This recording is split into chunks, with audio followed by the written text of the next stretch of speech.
नमस्कार दोस्तों, स्वागत है आपका पॉलिटिकल व्यूज़ में। बीजेपी ने असम में हिमंत बिस्व शर्मा को अपना मुख्यमंत्री बनाया है।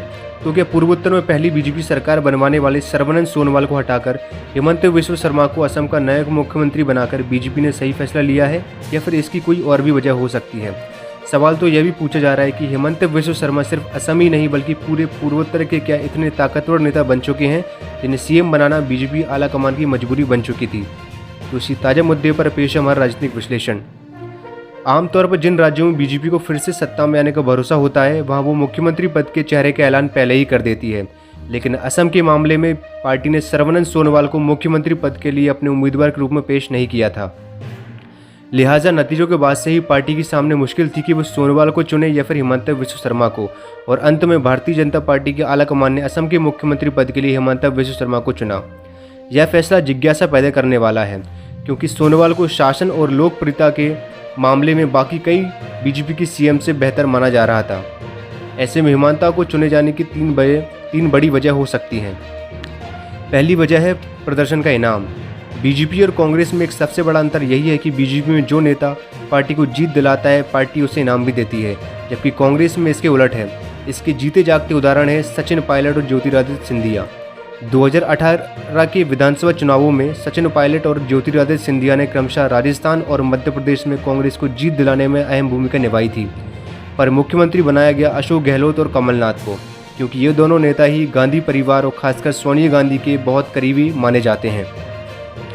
2016 के असम चुनाव में सोनोवाल ने बीजेपी को जीत दिलाई थी, परंतु इस बार हिमंत बिस्व शर्मा ने जी तोड़ मेहनत की। इन चुनावों में कांग्रेस और एआईयूडीएफ ने गठबंधन किया था जिससे कि मुस्लिम मतों में बिखराव ना हो सके, इसलिए बीजेपी के सामने चुनौती भी बड़ी थी, पर हिमंता ने बखूबी ढंग से चुनावी कैंपेन चलाया। चुनावों के दौरान शर्मा ने राज्य के 126 विधानसभा सीटों में 250 से ज़्यादा रैलियां की और आगे आकर अभियान का नेतृत्व किया। दूसरी वजह है हिमंत बिस्व शर्मा का मजबूत कद।